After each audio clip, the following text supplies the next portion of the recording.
General, Lord Gurgis, the scouts have returned, sir. And no signs of them, sir. Not like the Sassanids to miss a chance to throw some bodies at us. Don't tell me they've grown a heart all of a sudden. I wanted to draw the battle away from Ankara.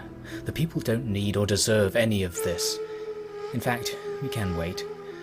Get us more foraging patrols, and put a tighter watch on the passes. Yes, sir, at once. General, are you not being too hesitant? The enemy do not attack because they are weak, surely. Mars gives us a chance to prove ourselves. You did not spend enough time in Constantinopolis, Marcus. The city was bursting with refugees. We can't have any more. Then turn them away, General. Make slaves of them even. This is a problem we have known the solution to for centuries. And here we are today. Maybe there should be another way, to another, less damned state of things. This is hardly the time to experiment with philosophy of economics, General. Nicomedia was my fault. It was my prerogative. It was right in its own way, but showing people that Rome is a kinder master than the Sassanids is going to make more of a difference with time. I do not see it, sir. Before Nicomedia, we watched the horizon for invasion. Now we force our enemy to do so. It is the notion they call total war. There is no room for personal feeling. You are a quarter German, aren't you? You can think of nothing but war. You can command men, but not all mankind. Pure Romans think of everything, of the present and the future. That is why they are better than the Sassanids. That's why we have to win this right.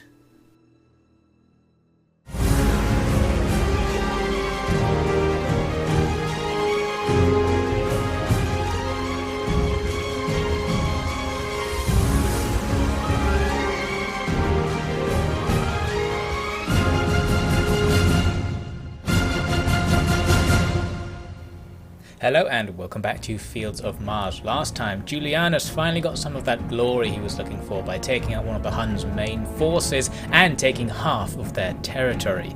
At the same time, Anicius was fighting gigantic Sassanid armies and having similar success, stealing a settlement back and taking out one of their main forces. But then we had a new war declared upon us by the Varinians, bringing in the Alamans, the gigantic European power, and now they're attacking Uther, suddenly forced to face them off in a river battle against a superior force.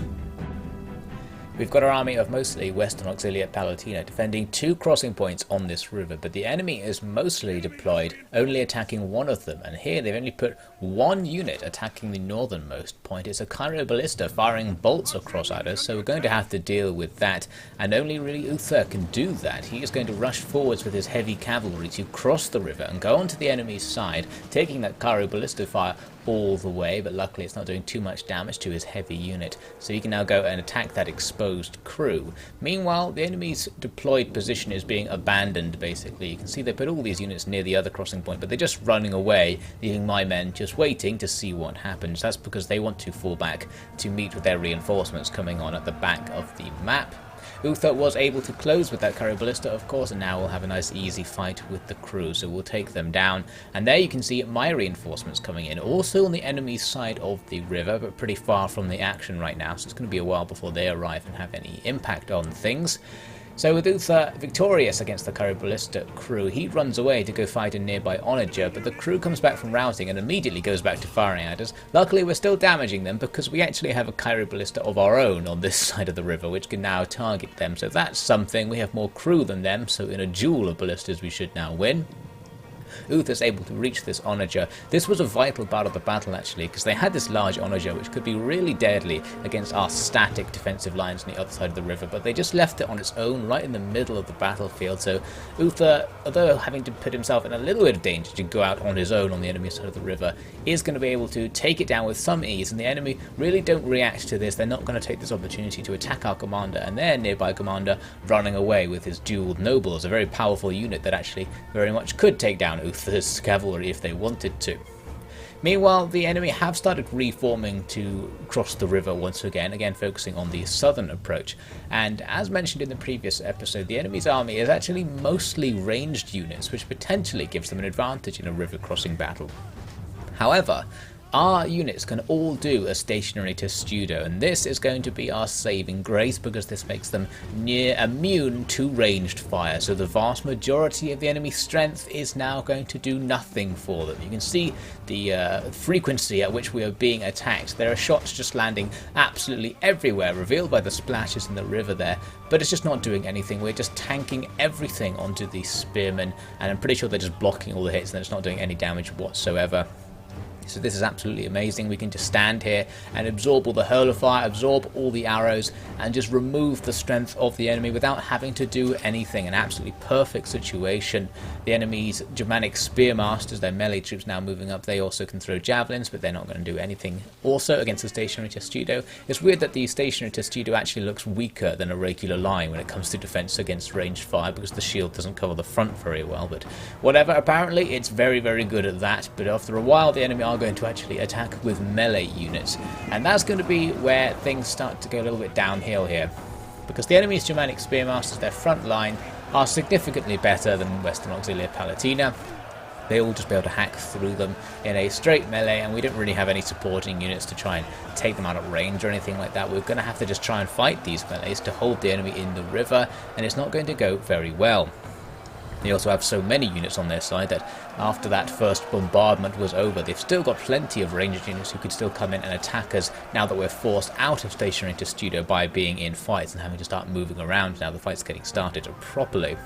Now, far from that little brawl, the enemy commander was still wandering around on his own, so I sent Uther with 2 units of cavalry to try and just snipe him at the back of the map. The problem we're going to face in this little engagement is that the enemy commander's Bejeweled Nobles unit is extremely powerful, and all we have are light cavalry with the Scout Equites and Uther's bodyguards, the Comes, who aren't particularly powerful either.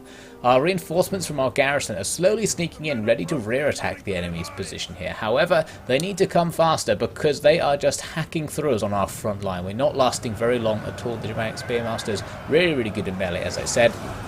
Finally, though, Uther managed to get a nice surrounding charge on the enemy's Bejeweled Nobles, killing some of them, but then we found that once the kills from the charge faded away, we didn't really get any more kills after that. Those Bejeweled Nobles are a really armoured, powerful unit that's hard to fight, so that's going to be a protracted engagement, and we're losing the frontline engagement pretty quickly.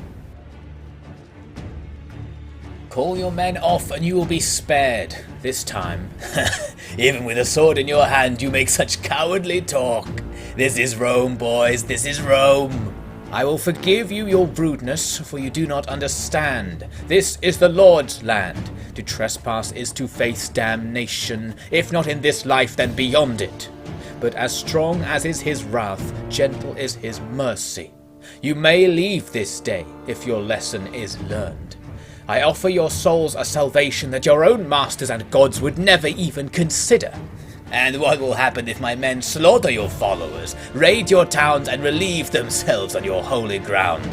I already know the answer, idiot Roman. We've been doing it for years. So die with your mouth closed, but for your suckling of a ghostly old man.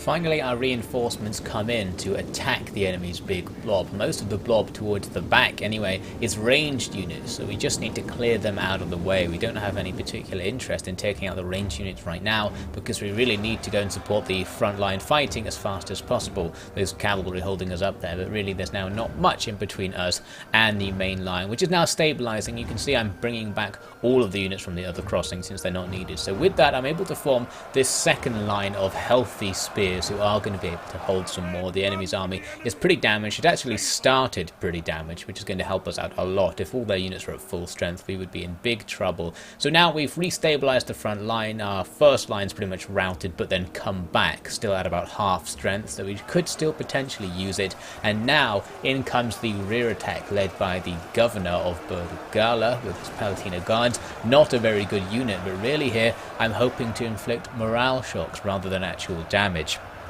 Unfortunately, the enemy's line is so thick that it doesn't really inflict any morale shocks, because you're not really attacking the back of the units that are fighting at the front. You're just fighting units that are waiting around at the back and can now turn around to face you. So it doesn't have all that much morale effect, and a regular fight is going to ensue. Meanwhile, I'm keeping all those ranged units off us as much as possible by basically sacrificing these medium infantry who are just chasing them away. If we allowed all these crossbows to attack our rear attacking force, they would just disappear instantly. So it's vital all these guys are taken as far away from the fight as possible. Somehow my guys have ended up being in front of one of the enemy's ranged units, who are now attacking them from behind and destroying them. But basically we drove them to the edge of the map, buying us some much needed time. Meanwhile, Uther and his cavalry slowly hacking through the enemy's general out at the back of the map, not taking many losses themselves, because that enemy general's unit is all defense basically. It didn't do much damage back to us. Now it says there that we lost our general. Luckily that was the governor leading the rear attack rather than Uther, and basically this is just a bad sign for our rear attack. It's actually getting torn apart rather than doing any real damage to the enemy. Luckily the enemy's general dies fighting somewhere on the front lines, one of their 3 generals, so that is potentially going to help. At first it doesn't seem to do anything. The enemy have a lot of decent units with high morale, so it doesn't just make them all leave as we would like, but a few of them leave, and you can see now we're starting to get the maneuverability to completely surround the enemy and get all the morale debuffs we possibly can, and that's going to make a huge difference. The enemy's ranged units slowly sneaking back, but now I'm keeping them away with this one unit of spears, which is just sitting in stationary testudo away from the battle and just attracting the attention of all those ranged units. So while they're firing at that testudo, not doing very much, we're going to have plenty of space to work with to completely wipe out the enemy's melee infantry, and soon enough it works. We just had them so surrounded that a chain rout ensued. And now that they were surrounded while trying to rout, that's going to spell their doom, because they're just going to be annihilated. Our men cheering in the river as they realise we've basically won this. The balance bar doesn't say we've won it, but we basically have, in terms of the main fight. These infantry perhaps know they are almost invulnerable to the enemy's ranged strength, which is what all of the rest of the balance bar power comes from. So now we just clear that up and can reform, ready to continue the fight. The enemy does have reinforcements coming on. They've got a single unit of hurlers, some cavalry and onagers coming on at the back. Not going to be a problem on their own now that we can get all of our forces together and focus on them. Uther, you can see I took out of that fight because he was exhausted, and I thought he might actually end up dying accidentally while fighting this general. We're slowly grinding that unit down. Going to take a long time, but still we're going to have the time to do it, so we'll get rid of them eventually. Now all the enemy's ranged units ended up actually not attacking us and running over to link up with the reinforcements, so that was fine, but a couple of them decided to come around via the northern crossing on the river and attack the flank of our position. Perhaps a good idea, but I could just put some more testudos out there to give them something to fire at, and Uther, as you can see, has eventually made it back to our own lines to form things up and get ready for the last part of this battle. The scout equites can just rush forwards to take out all those ranged units. Of course, not much they can do, and we just about catch all 3. If one of them had got away and started firing at the melee, that could have been super dangerous. Luckily, all of them get drawn in, and now that'll be a nice easy fight. And Uther, always eager to cut down some heathens, apparently is going to rush in to fight with them as well. Doesn't really need to be here for this, but opportunity to train up his bodyguard at the very least, so we'll get rid of them. You can see on the minimap the enemy have sent most of their units back to the very edge of the map, so for some reason they're forming up a line of ranged units back there, but still advancing with their onagers and some of their cavalry. So not really sure what they were doing, but of course this is going to allow me the opportunity to go and take down that onager on its own, which is exactly what I do. It did get a few shots off at us before that time, but no serious damage. We had too many troops for it to be a big threat right now. And the enemy did some cavalry attacks against our front line, destroying the last of our Palatina guard, as you can see there. But since the governor's dead, that unit will be destroyed regardless of what happens, so that doesn't matter. And there's nothing they can really do against the spear line. Same thing for their ranged units. They can't damage it if we just sit in testudo.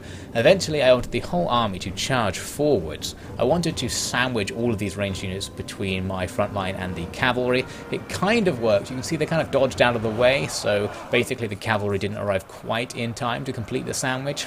The game proclaims all hope is lost. I think they may have misread the situation, because you can see the enemy all now routing away.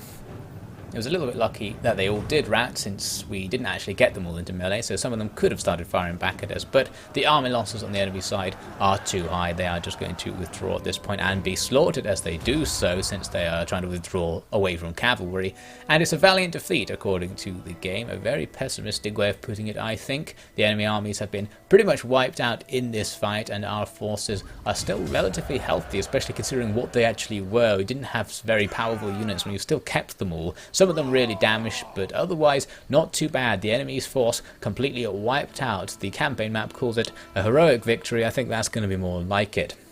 So their third army completely destroyed, and the other two basically destroyed. Somehow the commander of that first army surviving. I think it might even have been those bejeweled nobles who were fighting who actually didn't end up getting destroyed in the end. I think they routed with the general still alive and got away. Anyway, so those two surviving armies will rush back. The assault on our lands has been thoroughly defeated by Uther. A very, very favourable trade in that battle indeed. And just to really hammer it home, we're going to move forwards even in winter to just completely annihilate the survivors, of whom there aren't very many, but now there are going to be none at all, taking out a decently ranked officer as well. So that is the Alaman main force completely annihilated, with a vastly inferior force on our side. I think he was telling the truth. I mean, look at this. It's from the Iberian Romans, congratulating the Senate on the victory over the Alaman war host. And we were so quick to assume that Uther was just buttering everyone up for another run at begging for the consulship. Either he's fooled the old guard, or he was telling the truth. Almost impossible to believe either at this stage. Uther, I am told, is a blithering idiot. But you know, it was only really father who ever talked about him, so I don't really know. I'll sail for Rome and attend the Senate meeting for sure. Perhaps I can remind them that I'm still expecting legions. Although, why bring up the topic when they'll probably just think of sending them to Uther, if he really is such a dark horse. I should write to him.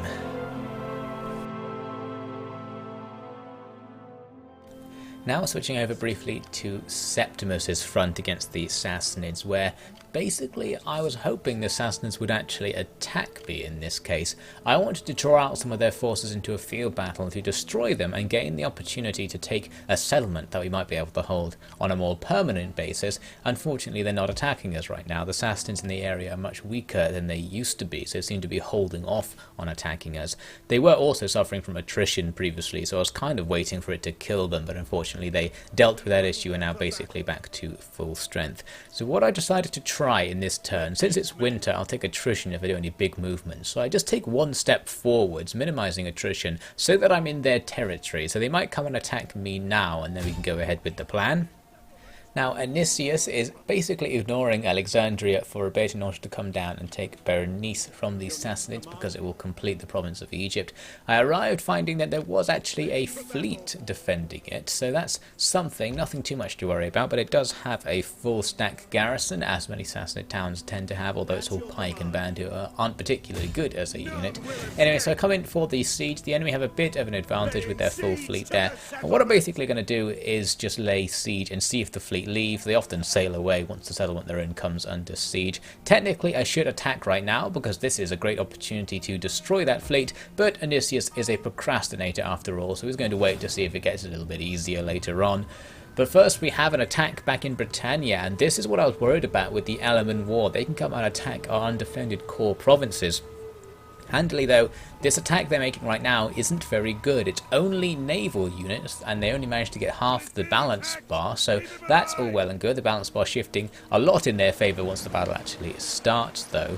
So with all naval units, they will struggle to really take the settlement because they're not going to have any decent melee units to come and defeat our regular land units. We have a couple of naval units who I just need to throw away at the start of the battle to try and damage the enemy as much as possible. Get a pretty favourable engagement with one of the enemy's melee ships, so that's great. Going to further reduce their probability of being able to achieve anything in this fight. This second battle goes well also. The enemy's ship catches on fire. Not sure if that's because all these fire arrows that were raining down were inflicting friendly damage, but said fire arrows also destroy my ship right after the fight, so that archer ship really ranking up the damage for both sides perhaps, and I think that archer ship was defeated by my second ship there, but then my second ship was taken out by more archer ships that came on. So basically our navy is going to disappear and the enemy are going to come in to start their landings. Now, very nicely, they landed loads of archers first, well ahead of their melee units, so seeing that, I could just send a unit of cavalry out to go and fight those archers, so that's going to go pretty well. The naval archers have small unit sizes and are terrible in melee, so we can very quickly hack through them. The only problem potentially is that there's so many of them that some of them will be able to shoot into the melee while it's still going, but we're going to kill them pretty fast, so that doesn't end up being a big issue. Now the enemy start landing more and more things and the fight gets started properly. This unit I gave an order accidentally. I think I selected it while also selecting cavalry, doing the micro against the archers earlier. So they walked out of the defences without me noticing. And then when they're out there, they started taking shots from the enemy's siege ships. The enemy has quite a lot of siege stuff out there on the water. So we were going to have to deal with that eventually. And now it's basically all firing at this one unit, which itself is busy fighting with the enemy's landed troops. It'll win that fight, but the fact it's being bombarded the whole time means it's going to lose pretty much everything in the process. The only upside to this is that the enemy will probably hit some of their own unit with that bombardment, so that is nice. But anyway, the rest of the battle isn't really going to be all that interesting because we're just going to do the classic tactic for defending in this case, which is just engage enemy units and then hit them from behind. They don't have enough units to stop us from doing that. They don't have any anti-cavalry stuff around, and what melee capacity they do have is not going to be enough really to take down our force. Just wanted to show this little engagement. The enemy running at us, we gave them a shower of darts which didn't really do anything, but then when they got closer our men gave them some more darts, and this time it just completely ended the unit immediately at point blank range. So powerful. The enemy units are too small and have too low stats to really do anything in these engagements, so they're just being turned away, instantly shattered. No problem at all, so we're just going to keep drawing the enemy in, setting up rear attacks and getting ready to wipe them out. You can see from the balance bar we're already winning, and even under constant siege ship fire, which I didn't really try to dodge, everything was going fine. And then the enemy basically just suddenly shattered. They just gave up on the fight, which was the correct thing to do. They saw it wasn't going very well, and they didn't even engage with half of their units, so that made life even easier than I thought it was going to be. Very nice indeed. We'll slaughter a few of the survivors and bring things to a close with a heroic victory. So if the Alamans are going to conduct a campaign against Britannia, that was a very nice start from our perspective. Of course, the invaders were no trouble. For years in the previous decade, I had trained and prepared the Britannian militia forces for battle. Many had thought me to be hiding from threats elsewhere, but now they were forced to bow to my wisdom, for the fine quality of the garrisons I founded was entirely responsible for our victory. Foresight only becomes clear to those who do not possess it when events are all concluded. In that way, it is a most humble of virtues, a most civilized of skills to practice. Just as I knew that the Hun would become domitable with time, I knew that Britannia would not be safe forever. Truly, the debt owed to me rises by the day, and those in high office are now so embarrassed that they barely dare to speak of it. So in the end, a win even easier than expected. We can sell off some of the prisoners captured to make some money. That second navy there, not really destroyed, so it may come back, but with even fewer ships, there's no real hope of it achieving much now. Now with Septimus, my plan to draw out the Sassanids worked in a slightly alternate way. We've got a few of the Sassanids, but mainly it's the forces of Macran suddenly appearing from the east who have come to attack us. So I guess these guys were en route to go and attack Thracia, and we've just encountered them, so nice to stop this invasion. Now the battle is a fort battle. We've seen a few of these in this series, especially against eastern factions, where basically what we're going to do is just sit in the choke points of our fort and tried to minimise the enemy's advantages with things like their elephants and cataphracts by the fact that they can't really charge us, and these elephants having a hard time with our giant caltrops there as well. I've got these skirmishers here to try and bring down the elephants, but they're killing most of my own unit here. Once again, the friendly fire detection not working particularly well. It does very poorly against cavalry units when they're engaged in melee. The AI love to just shoot into that anyway. So we're going to lose men, but we're still going to bring down those elephants, and we've still got plenty of men left to defend the choke points, and the skirmishers are now being retired for the day. Now, with not much to do, since I'm just sitting there, I decided to go micro the cavalry and try and take down some of the enemy's ranged units. They have quite a lot who could potentially damage us over time shooting into the fort, although most of my men can use stationary to studio to avoid that damage. We are still, though, going to take a lot of damage now on this cavalry because there are too many enemy ranged units. You can see this unit in particular has been fired at from 3 sides. The enemy killing a lot of their own men as well, so that's nice. That's the friendly fire glitch working in my favour. But we're going to be losing that cavalry pretty quickly. I ended up realising it and trying to get our men out. And this is super dangerous because, as we've seen before, pulling cavalry out of a melee engagement usually kills the unit because I think it lowers your melee defense to 0 or something while you're moving, and then technically every attack suddenly goes through and it kills the whole unit at once. But anyway, I actually got away with it there, losing only about half my surviving troops to make the escape, and at least some of my men will make it back to our lines. And I want to come back to the fort because the enemy general is actually fighting here on the front lines with some of my swords, so this is a nice chance to rear attack him and take him out. Turns out though I didn't need to do that because he actually just died fighting the legionary, so that's nice, and all the bodies of these elephants actually prevents my cavalry from coming in to make a devastating rear attack, so I'm going to force them through anyway because just making that little contact will inflict a morale shock and get some of these guys to leave, plus of course the loss of the general there going to make their troops much more likely to run away. And with that basically over now, that army from the south being destroyed, we now have to face 2 more armies coming from the north who are just arriving, and we're really just going to do exactly the same thing. We can just hold these choke points for a long time with our legionaries putting up a good fight, even against the enemy's decent infantry here, and the towers will slowly be chipping away at them as well. And we're going to see the main advantage of these fort battles, which is that all of these cataphracts that the enemy have brought are going to be pretty much useless. They can't really charge, they have to form a big queue to come and fight us, and we can just make them fight our spearmen at the front here. Got this double rank of spearmen who can use testudo to get another bonus against cavalry. Their crossbow calf can't really see anything right here, so they're just sitting here doing nothing, which is absolutely great, and those elephants are going to go run onto our spears as well. Overall, pretty much a perfect scenario. The legionaries, the regular legionaries, will have a little bit of a harder time grinding against cavalry and all the enemy's heavy infantry, but the enemy just don't have enough to get through them, basically, so really it just becomes a matter of waiting around for the enemy to be defeated. We can't really rear attack them because they have all these crossbow cav out just waiting, and if we went to rear attack them we'd get shot in the back by the crossbows, so it was literally a case of doing absolutely nothing, killing the infantry and getting the crossbow cav to just shoot some testudos or something so that they'd waste all their ammo. Those crossbow cav have decent morale, so they lasted pretty much right up until the end, but eventually they just decided to leave, and that's going to be a heroic victory. Nice and tidy, things went very well. Not destroying the army I wanted to destroy, but destroying an army we were probably about to face anyway in a pretty favourable engagement, so that's all well and good.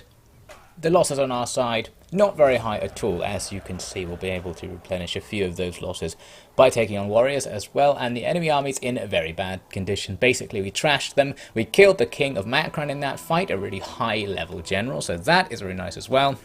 And off they go. So we did kill half a Sassanid army in that battle, with the Sassanids being our real target here. So that's something. There's still 2 or 3 stacks around that I'd like to try and destroy if I can to secure the area. But there are actually even more Eastern factions on the way, as we'll see in the next episode. If the people of the Roman territories had been content with the rule of Constans, Aurelianus, or the Senate, now they were being shown what they were missing. 4 unpopular figures, Uther, Julianus, Septimus and Anicius, were turning the corners of the empire into sites of glorious achievements. Achievements that all who considered themselves Roman had a right to share in. Power that had been shifting away from the military commanders was now being forced back on them by people who trusted them more than the craven, ill-constructed Senate or the ever-present spectre of organised state religious bodies. To some extent then, the matter of who would receive the open consulship position was now moot. All front-running candidates could snatch the power already.